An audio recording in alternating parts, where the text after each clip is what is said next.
Welcome back to Sunrise. Today we've got Dr. Tanko, who is the National Chairman of NCP, here with us this morning. Thank you for coming on today. Thank you very much. And looking at this matter, different perspectives, different issues coming up, but in terms of how this has turned out, many who have looked at it just thought, we had different views in thinking, how could this have ever happened? Where do we go from here? But from your perspective, given the handling of this matter, what do you think? Well, the situation is a classical case of system decay. The system is having a lot of problems.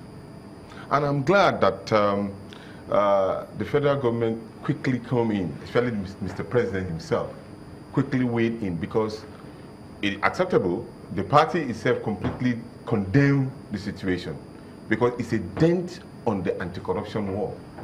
And Nigerians are totally angry that how could such a thing happen?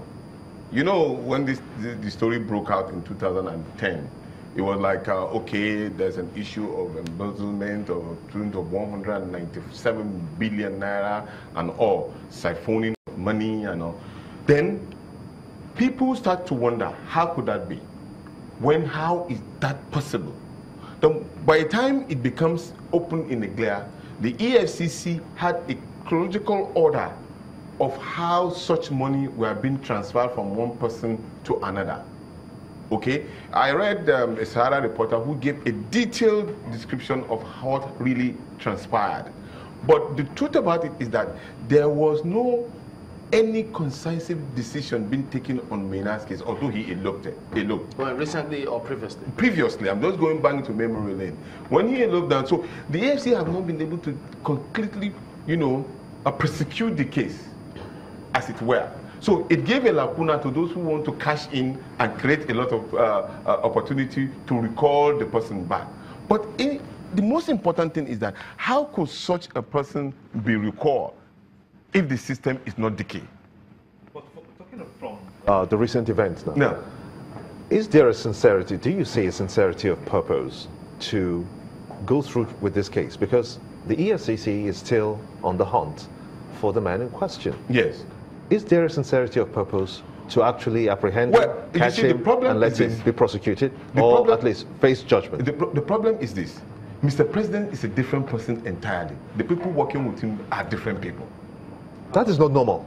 That's another issue, because Mr. President has this integrity issue on him, and so he needs to protect it. But those people working with him, are they working with him in the same direction? Because he's the only one that have quickly come and say, okay, fine, this person must be quickly, removed from office and all of those ones. But how on earth could that situation have come without proper supervision? Because that's when the issue now comes in. There is a need for a proper supervision in the way the systems work. So does this mean that the issue of sincerity that you are asking probably lies on the people who actually have a direct link on the matter? Were they sincere? No, of course. So they're throwing a spanner in the works of corruption of the president? Of course, the whole thing is like, okay, Mr. President is the only person looking like as if he's the only one fighting the corruption. But then even that, as it were, there is a lot of issues being carried, maybe there are sentiments being drawn. But Mr. President has to protect his own integrity as quickly as possible. But how would he protect that integrity if not with the people he's working with? That is where the close supervision needs to come in.